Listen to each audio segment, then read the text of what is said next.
According to the Daily FT, the Alliance for Economic Democracy says several key issues regarding the proposed Millennium Challenge Corporation Compact are not adequately represented in public discussion. The movement says it is, however, crucial to the well-being and security of people in Sri Lanka.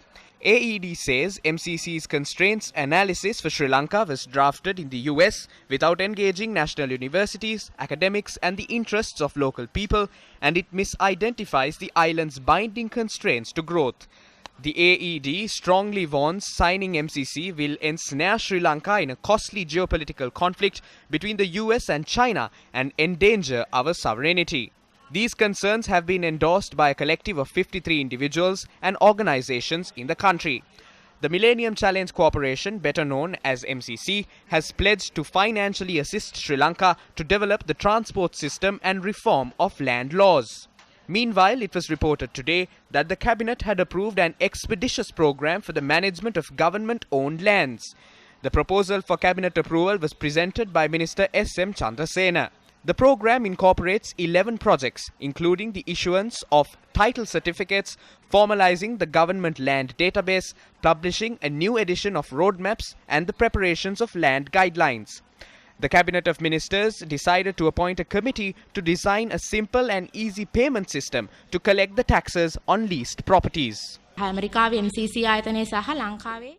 The MCC constraint analysis designed by the Millennium Challenge Corporation and a group from the Ministry of Finance analyzes and identifies the factors that hinder economic development in the country. One such factor identified is the 50-acre land limit and the legal limits on plot size. It further adds that land ownership lacks security. They also say local investors, when compared with foreign investors, are more informed of the land rules in Sri Lanka, and this is another obstruction. However, nowhere does it state farmers not having ownership of lands is an obstruction to the economic development of our country. They say one thing to the public and say another to the MCC. Things that the public would like to hear are told to the general public, and things that the MCC corporation likes to hear are told to the MCC. I think this was what the former government did, and in my view, what the present government is attempting to do. සති 4කට පෙර ඔබතුමාලට එපා වුණ MCC ගිවිසුම ඉදිරියේදී අත්සන්කරන්න සෝදානමක් තියෙනවනේ. නෑ මම කියන්නේ ඒකයි. අධ්‍යයනය කළා සාහන. No, I am of the view that if we can benefit from this, after reviewing and analyzing this compact, we should not refuse it. But all of this is unofficial conversation. We can talk about it if the government makes an official announcement in this regard. එතන අපි ගන්න පසුබට වෙන්නේ හැබැයි ඔය සියල්ලම ලින්ද ළඟ කතා.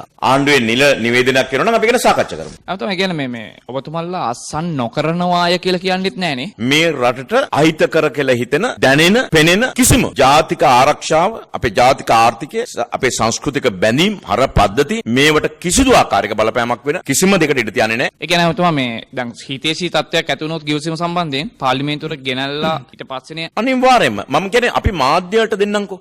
ඔබ අධ්‍යයනය කරන්නකෝ මේක. ඉතින් ඒ නිසා අපි ඉස්සෙල්ලා මේක අධ්‍යයනය කරමු. මේ පිළිබඳව රජය තමන්ගේ The government must clarify their stance to the general public. They must clarify whether the government will sign or put an end to the MCC agreement. There is no use in assigning the pawns of the government to respond to these questions. පොඩි පොඩි ගෝල බාලයෝ දාලා මේවට උත්තර දීලා පළක් නැහැ.